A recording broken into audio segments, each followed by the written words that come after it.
아무리 젊어서는 누구나 내 인생은 찬란할 것이라고 꿈꿉니다. 내 인생만큼은 내 마음대로 될 것이라고 생각하죠. 다른 사람과는 내 인생이 다를 것이다. 그렇게 희망을 품습니다. 하지만 나이를 먹어가면서 깨닫는 사실이 있습니다. 인생이 내 멋대로 됩니까? 내 멋대로 되지 않습니다. 사는 사람들은 모두 다 만사형통하고 행복한 삶을 바라고 소원하지만 인생은 원치 않는 풍랑을 만나지요. 예수님을 따랐던 제자, 예수님을 모셨던 제자들에게도 풍랑이 찾아왔습니다. 오늘 우리 성도가 그리스도를 모셨고 오늘 예수를 따르고 하나님을 섬기는 자녀가 되어서 특별히 믿음이 좋은 사람이라고 할지라도 오늘 우리에게 풍랑과 같은 고난이 닥치곤 하지요. 바다를 항해하면 풍랑을 반드시 만납니다. 피할 수 없듯 인생을 살며 고난을 피할 수는 없습니다. 인간은 왜 고난을 받고 무엇 때문에 고난을 받는가? 왜 고통을 받는가? 그에 대한 답을 세상은 많은 종교에서 철학에서 합니다. 철학으로 운명이다 그렇게 말을 합니다. 종교에서는 인과 응보를 말하죠. 그거 다 업보다. 네가 잘못했기 때문에 받는 거지 그렇게 말합니다.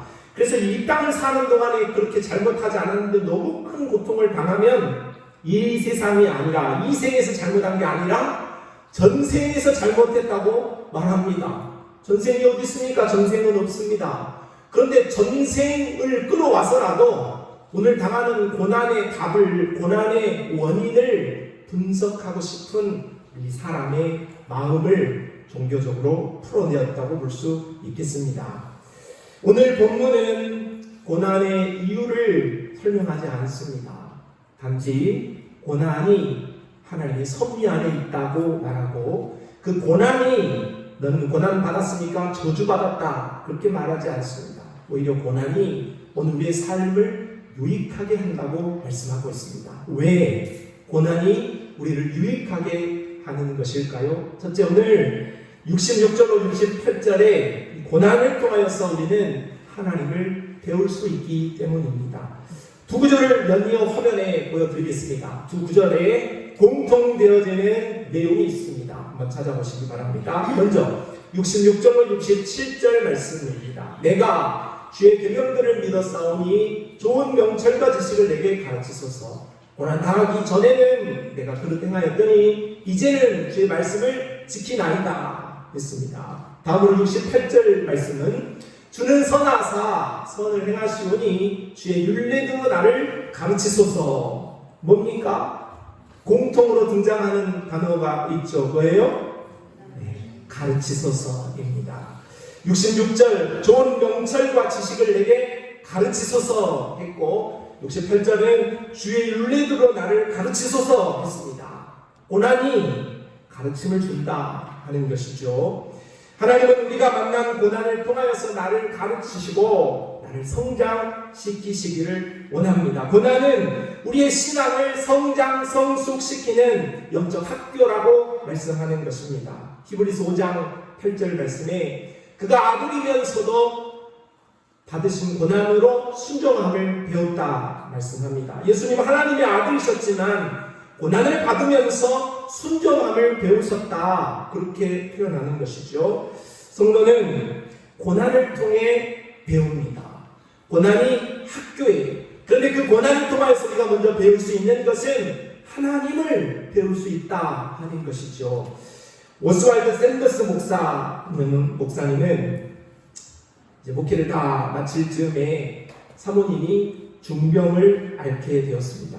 몹시 병으로 인하여 신음하고 있었습니다. 그때 일생의 목회를 도운 협력자이자 자신의 내조자인 아내가 너무 고통스러워하는 모습을 보면서 사모님 곁을 지켰습니다. 내조한 것이죠. 잠시도 떠나지 않고 위로하고 간호했습니다. 그런데 어느 날 아내가 사모님이 목사님을 향하여서 충격적인 말을 합니다. 여보, 목사님, 당신이 내 곁에 늘 있기 때문에 내가 장애되는 일이 있습니다. 이제 내 곁을 잠시 비켜주셨으면 좋겠습니다 하는 말을 합니다. 목사님은 너무나 당황했습니다. 지극한 정성으로 돌보고 정말로 자기 온 힘을 다해서 사랑하고 살피고 있는데 장애가 된다고요? 잠시 비켜달라고요? 그 말이 선뜻 받아들이기 어려웠지만 그는 그렇게 해주었습니다. 아내는 이어서 이렇게 말했습니다.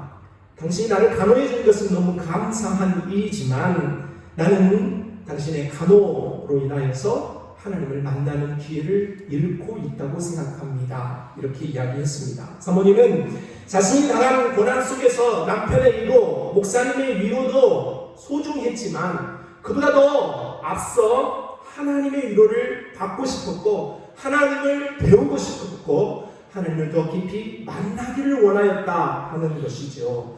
고난 중에 계신 하나님, 고난으로 더 깊이 그의 아픔 중에 중환 중에 찾아오신 하나님을 사모님은 만나고 싶었던 진정한 신앙인이었다 하는 것입니다. 요나 선지자는 하나님의 말씀에 불순종했죠. 그래서 하나님께서 가라고 하시는 아수르의 수도 니누웨로 가지 않고 정반대편인 욥바로 내려갔습니다. 욥바로 가는 길에 배를 타고 배 가운데에서도 배 밑창으로 내려갔습니다. 배 밑창에서도 하나님의 징계를 받아서 물속으로 내려갔습니다. 물고기 뱃속으로 내려갔습니다. 내려가는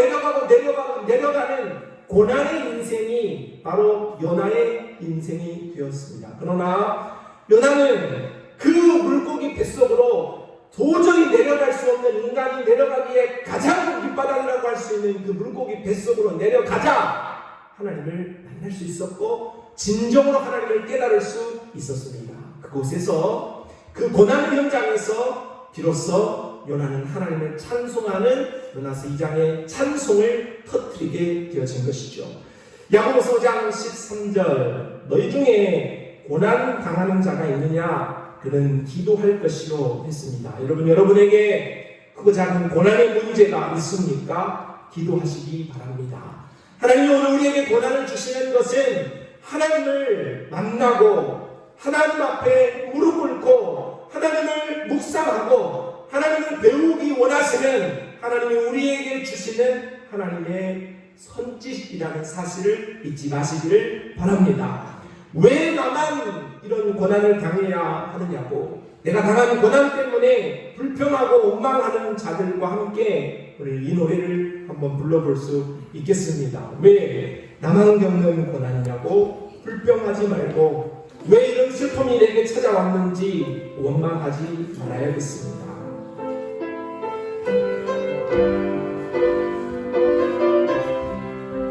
왜 나만 겪는 고난이냐고 불평하지 마세요. 고난의 편에 있는 주님 주실 줄 믿고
나만 겪는 것이 아닙니다.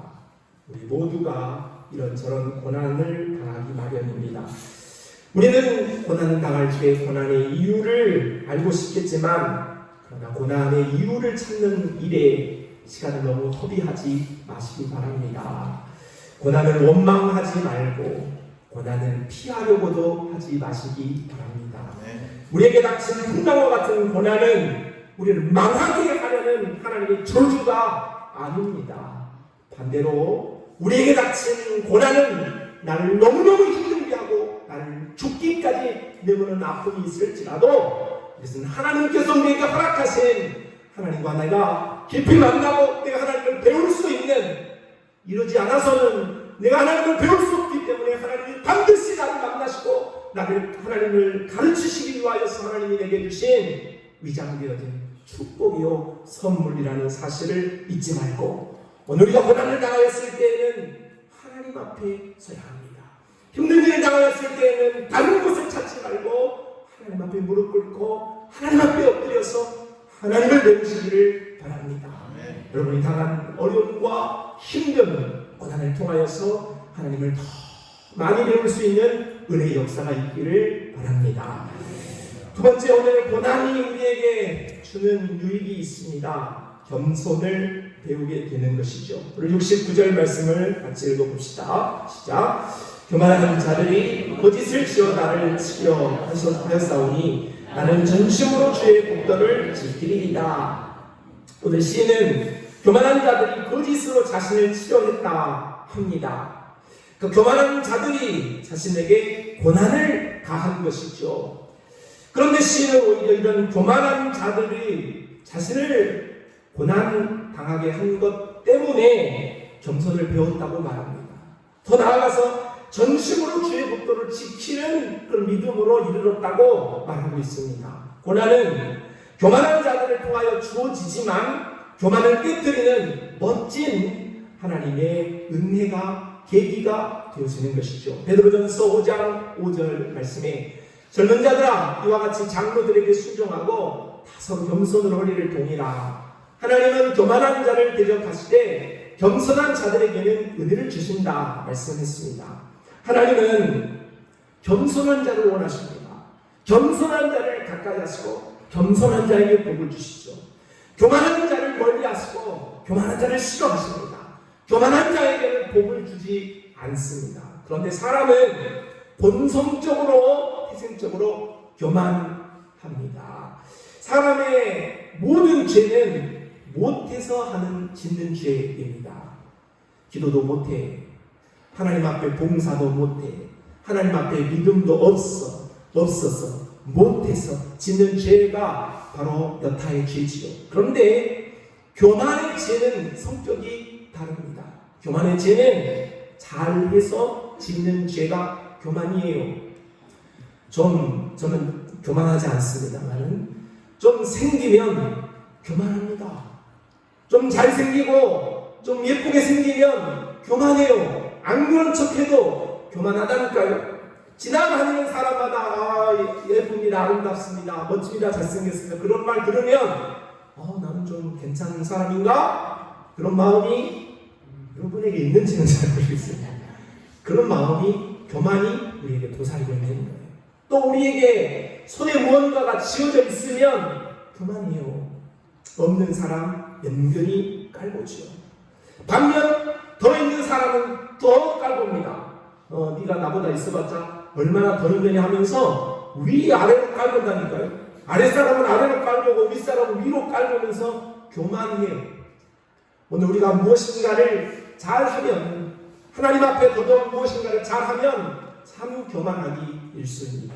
그런데 이 교만이 하나님이 싫어하신다고 했잖아요. 하나님 미워한다고 했잖아요. 하나님 이런 사람을 가까이 아니하신다고 했잖아요. 우리 교만하지 말아야 돼요. 우리가 교만하지 말라는 말씀을 듣는다고 해서 우리 겸손이 놓아지느냐, 겸손이 깨지냐, 그렇지 않아요.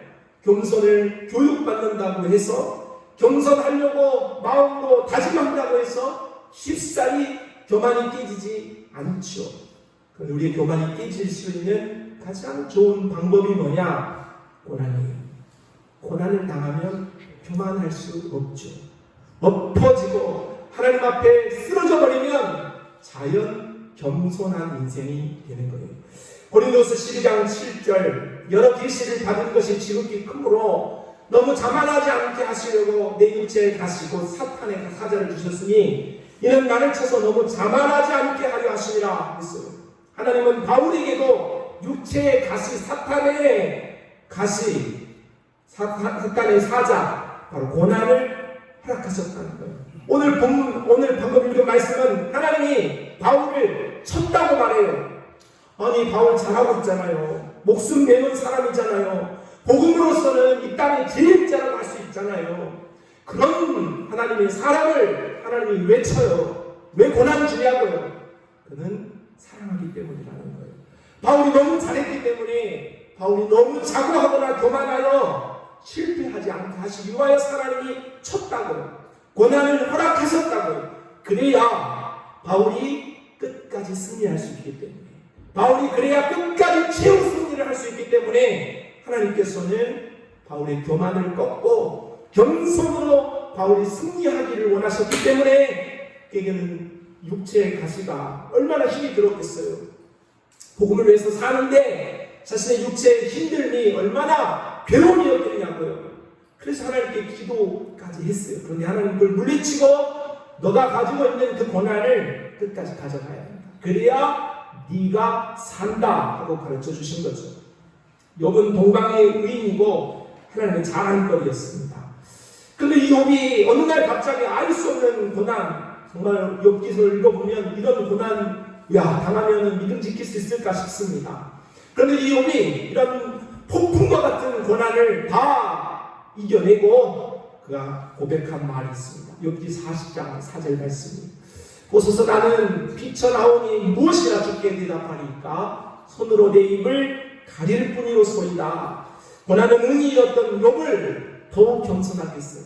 원래 욥은 잘한 사람이었어요. 원래 욥은 하나님을 잘 섬기는, 하나님을 잘 통해하는 믿음의 사람이었어요. 칭찬받을 만한 사람이었어요. 그런데 그런 욥에게도 하나님은 고난을 주어서 욥을 더 겸손하게 하시고 욥을 정금과 같은, 순금과 같은 믿음의 사람으로 올려 세우시니 정말로 하나님은 인생을 작품으로 빚어내시는 아름다운 예술가라고 감히 말할 수 있겠습니다. 오늘 70절 말씀은 그들의 마음은 살쪄서 기름덩이 같으나 나는 주의 법을 즐거워하나이다 했어요. 성도 여러분, 혹시 우리의 마음에는 살찐 기름덩이 같은 마음, 교만한 마음이 혹 도사리고 있는 것은 없습니까? 하나님은 오늘 우리의 마음의 불순물을 제거하시고 교만을 꺾어내시기 위하여서 때로 우리에게 고난을 허락하십니다. 그래서 우리가 고난을 당하려면 이 고난을 속히 이겨내기를 바랍니다. 그렇다면 우리가 이 고난을 빨리 넘어가고 더 빨리 하나님이 주신 축복의 자리로 가기 위하여서 오늘 우리가 해야 할 자세는 스스로 하나님 앞에 엎드려 하나님을 만나고 하나님을 배우면서 내 마음을 잘 들여다봐야 됩니다. 내 마음에 교만하는 것은 없는가? 내 마음에 하나님을 대적하는 것은 없는가? 하나님이 아닌 다른 것으로 우상을 삼고 있는 그런 영역은 없는가? 우리 자신을 돌아봐야 돼요. 그리고 내 마음을 고치고 마음뿐만 아니라 내 삶을 고쳐내야 되는 거예요. 하나님이 고난을 주신 이유가 겸손하기 위함이라니, 내가 하나님 앞에 스스로 내 자신을 늘 돌보면서 내가 하나님 앞에 겸손하기 위하여서 엎드리고 노력한다면, 그리고 내 삶을 고친다면 이 고난은 하나님께서 우리에게 더 이상 주실 이유가 없겠죠. 잠언 29장 23절 사람이 교만하면 낮아지게 되겠고 마음 겸손하면 영예를 얻으리라고 말씀했습니다. 고난을 통해 교만을 물리치고 겸손한 자리에 서야겠습니다. 그렇다면 하나님께서 우리의 겸손한 삶을 통하여서 하나님이 주시는 찬란한 돋는 해와 같은 영광을 회복시켜 주실 줄로 믿습니다. 마지막, 오늘 우리가 고난을 통하여서 받을 수 있는 유익은 하나님의 말씀을 배울 수 있다는 사실입니다. 자, 오늘 71절로 72절 말씀을 같이 읽어봅시다. 시작. 고난 당한 것이 내게 유익이라. 이로 말미암아 내가 주의 율례들을 배우게 되었나이다. 주의 법이 내게는 천천금은보다 좋으니이다. 시인은 고난의 시간이 하나님의 말씀, 주의 율례를 배울 수 있는 유익한 시간이었다고 말합니다. 주의 법이 자신에게 천천금은보다 낫다고 말하고 있습니다. 이 말씀을 우리에게 적용하면 여러분 통장에 있는 10만원, 100만원, 1000만원 보다 하나님의 말씀이 더 낫다, 그렇게 고백하고 있는 거예요. 보통 고백이 아닌 거죠. 그러니까 나는 세상의 어떤 것보다 하나님이 먼저입니다 하는 은혜를 고난을 통과하면서 경험했다, 이런 것이죠. 제가 청년 시절에 처음으로 해외를 나갔고 처음으로 해외 선교를 나갔습니다. 해외를 선교로 처음 나간 것이죠. 그 지역이 필리핀이었는데, 필리핀 마닐라에 한국 사람들 많이 가서 삽니다. 그래서 훌륭한 사역도 하시지만은 또 이 수도와 또 변두리 지역은 사는 삶이 전혀 다르죠. 저는 조금 마닐라 수도에서 떨어진 변두리 지역으로 선교를 가게 되었는데, 제가 거기에서 청년 시절에 여러 가지 좀 쇼킹했습니다. 충격을 받았죠. 그 선교지를 갔는데 제가 제일 싫어하는 것이, 저의 설교를 여러분 들으신 분들은 알겠지만 제가 제일 싫어하는 것이, 그리고 무서워하는 것이 두 가지인데, 하나는 뱀이고 하나는 뭐예요? 바퀴벌레. 굉장히 싫어합니다. 바퀴벌레도 저를 싫어하고 저도 바퀴벌레 싫어. 그런데 거리를 지나가는데 바퀴벌레가, 진짜 이 손 매듭만한 바퀴벌레가 한 마리 두 마리가 아니에요. 걸을 수가 없어요. 발을 띄고 없는 데를 뛰어다녀야 될 정도예요. 와, 세상에 이런 곳이 있구나. 너무너무 놀랐어요. 또 하수구. 우리 하수구 같은 그런 이 강가라고 해야 되나요? 그런 정말로 악취가 나는 그런 곳인데, 시장 바로 옆에 정말로 오물주성인 그런 곳에 오두막같이 그 수상에 가옥을 짓고 사는 사람들이 너무너무 많은 거예요.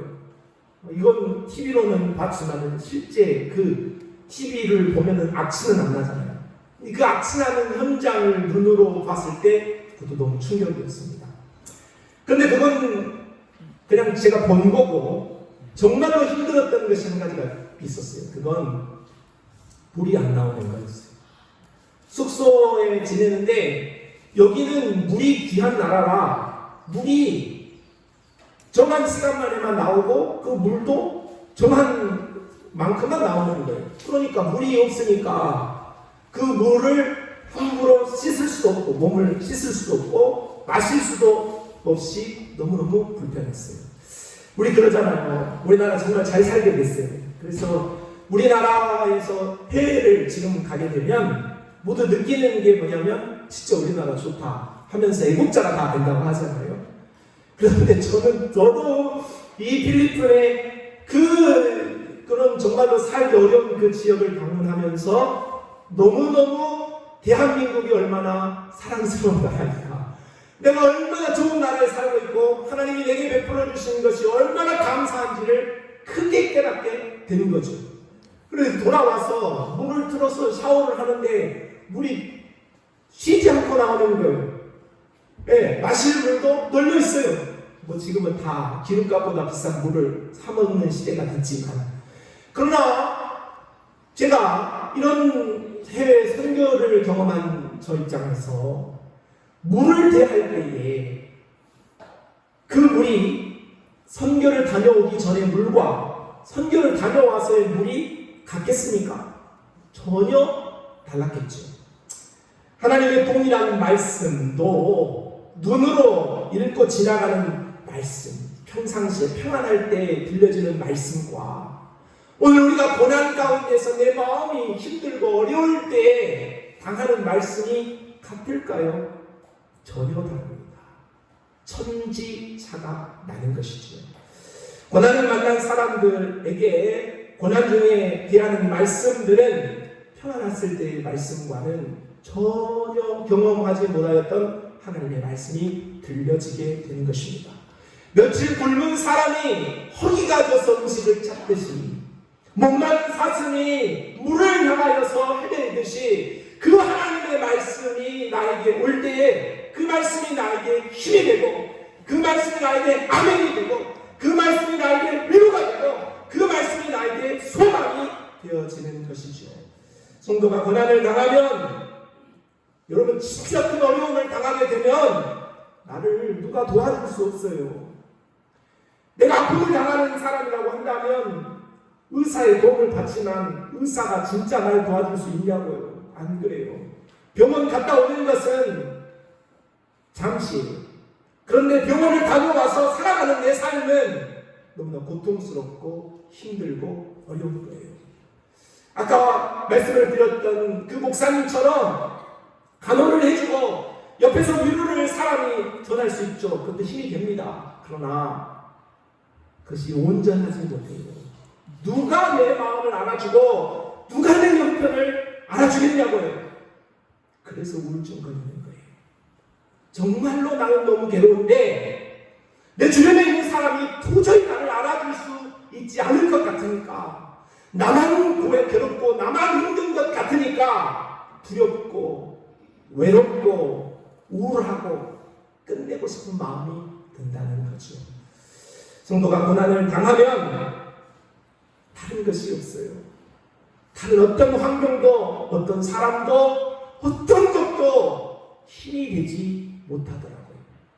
진짜 우리의 삶을 바꾸고 힘이 될 수 있는 유일한 능력은 하나님의 말씀인 것을 믿으시기를 바랍니다. 에레미야 선지자는 욥이 당하였던 고난 아니면 그 이상만큼의 큰 고난을 당한 사람이에요. 눈물의 선지자잖아요. 예루살렘 성이 잿더미가 되는 걸 봤어요. 여러분, 전쟁 정말 우리나라에 없어야 합니다. 그 전쟁의 비참함을, 자신의 동족이 죽음을 당하고 유린을 당하고 모든 것이 다 빼앗기는 것을 에레미야가 보았잖아요. 그 고통이 어떠했는지를 에레미야가 3장 19절에서 20절 이렇게 써놨어요.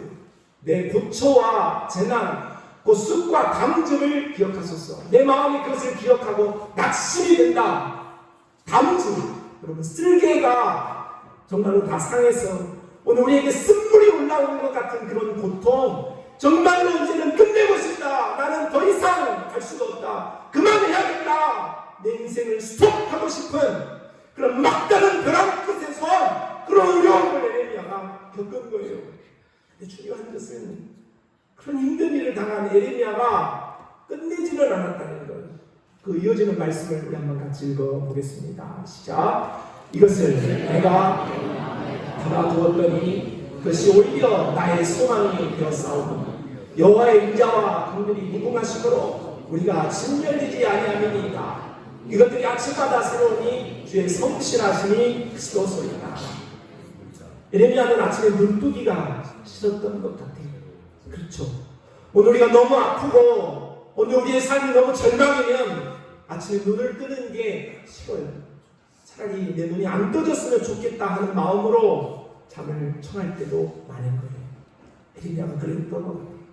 그런데 에레미야는 아침에 눈을 떴을 때 소망으로 다시 한번 새롭게 됐다는 거예요. 그 비결이 뭐냐? 오늘 말씀이 우리에게 하시는 것은 여호와의 말씀이 날마다 자신을 새롭게 했다, 이렇게 말씀하고 있습니다. 여러분, 에레미야는 하나님의 음성을 들었던 사람이에요. 그래서 예루살렘에 대한 이스라엘에 한 70년의 미래를 내다보면서 예언했던 사람이에요. 에레미야가 있었기 때문에 그 이후에 다니엘도 나오는 것이고 에스겔도 나오는 것이고 이후에 스룹바벨도 나오는 것이고 믿음의 사람들이 있었던 거죠. 그만큼 하나님과 대화했고 하나님으로부터 음성 듣고 살았던 사람. 그런 그에게 오늘 예루살렘 함락이라는 정말로 눈을 도저히 뜰 수 없을 것 같은 고난이 닥치고 어려움이 닥쳤을 때에 그의 삶에 다시 한번 찾아왔던 하나님의 말씀은 달랐다는 거예요. 동일한 하나님의 음성이었고 동일한 하나님의 말씀이었지만은 고난이 더 크면 클수록 하나님의 말씀은 그를 더 새롭게 했다. 여러분, 오늘 우리의 고난이 크다고 너무 원망하고 불평하지 마십시오. 오늘 우리의 고난이 큰 만큼, 오늘 우리의 삶이 어려운 만큼 하나님의 도우시는 역사와 하나님의 나를 만지시는 은혜는 더욱 크다는 사실을 기억하시기를 바랍니다. 내 삶이 평안하면 그것도 감사할 일이죠.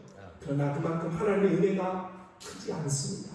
반면 내 삶이 너무 어렵고 내 삶을 헤쳐나가는 것이 너무나도 두려운 상황이라고 한다면, 도저히 앞을 향해서 전진할 수 없는 상황 속에 우리가 맞닥뜨려 있다고 한다면, 하나님의 말씀은 나를 더 새롭게 하고 나를 더 강력하게 만질 수 있는 놀라운 생명의 말씀이라는 사실을 기억하시기를 바랍니다. 성도 여러분, 여러분에게 크고 작은 어려움이 있습니까? 하나님은 그 고난 가운데서 여러분에게 말씀으로 만나시기를 위하여서 대기 중이십니다. 오늘 주일 오전에 선포되어지는 이 하나님의 말씀을 하나님이 여러분에게 하시는 말씀으로 들으시기를 바랍니다. 주일 오후에도 수요일에도 새벽마다 하나님의 말씀을 가르치고 반복하고 또 가르칠 것입니다. 아는 이야기다 생각하지 말고 그 말씀을 받아 적고 배우고 그 말씀 가운데 위로를 얻으시기를 바랍니다. 여러분이 매일 읽는 하나님의 말씀들을 소중하게 생각하고 포기하지 말고 우리가 끝까지 그 말씀을 읽어가시기를 바라고, 그때하는 것이 좀 지루하고 또 다 아는 내용이라고 할지라도 포기하지 말고 끝까지 여러분이 하시는 일들을, 잘하는 일들을 더 잘 감당할 수 있기를 바랍니다. 하나님은 말씀이십니다. 말씀이 곧 하나님이신 것이요. 그러므로 여러분에게 오늘 선포되어지는 이 말씀이 곧 하나님이신 것입니다. 여러분에게 말씀이 은혜가 됩니까? 여러분에게 말씀이 능력이 됩니까? 그것이 바로 하나님이시기 때문이라는 거예요. 하나님은 눈에 보이지 아니하시죠. 그러나 하나님은 말씀이시기 때문에 오늘 우리가 선포되어지는 그 말씀을 아멘으로, 입으로 헐떡이는 마음으로 마음을 활짝 열고 하나님의 말씀을 받으면 그 말씀으로 우리에게 역사하여 주셔서 우리 모든 고난 중에 우리를 위로하여 주시고 오늘 우리를 만나 주시고 오늘 우리를 새롭게 해 주실 줄로 믿습니다. 시편 119편 50절, 이 말씀은 나의 고난 중에 위로라. 주의 말씀이 나를 살리셨기 때문이라고 말했습니다. 성도 여러분, 오늘 우리가 어려움을 당하고 환난을 당하면 우리를 살리는 것은 다른 것에 있지 않습니다. 오늘 우리를 살리는 것은 정말로 우리를 위로하고 우리를 살려낼 수 있는 실질적인 실력과 능력은 오직 하나님의 말씀에 있습니다. 고난 가운데에서 여러분을 살려내는 살아있는 하나님의 말씀을 더 깊이 만나는, 하나님의 말씀을 더 깊이 배우는 은혜가 있기를 바랍니다. 말씀을 마치겠습니다. 모든 사람들은 고난이 어디서 왔고 왜 왔는지, 그리고 그 고난이 언제까지인지 알지 못하여 눈물을 흘립니다. 그러나 이 고난은 우리에게 아픔만 주는 것은 아니라고 오늘 우리 성경을 통하여서 하나님께서 말씀하십니다. 고난을 통하여 우리는 하나님을 배울 수 있습니다. 고난을 통하여 겸손을 배웁니다. 고난을 통하여 살아있는 하나님의 말씀을 배우고 체험할 수 있습니다. 고난의 학교를 통하여서 잘 배워서 여러분의 영혼이 성장, 성숙하여서 하늘의 보석처럼 반짝반짝 빛날 수 있는 아름다운 은혜가 우리의 삶에 있기를 주님의 이름으로 축복합니다. 고마우신 하나님 감사합니다. 우리는 고난을 당하지만 고난에 파묻히지 않기를 원합니다. 고난 중에 계시는 하나님, 고난을 통하여서 나를 가르치시는 그 하나님을 잘 배워 성장, 성숙하는 자리에 설 수 있도록 우리와 함께하여 주옵소서. 예수님의 이름으로 기도합니다. 아멘.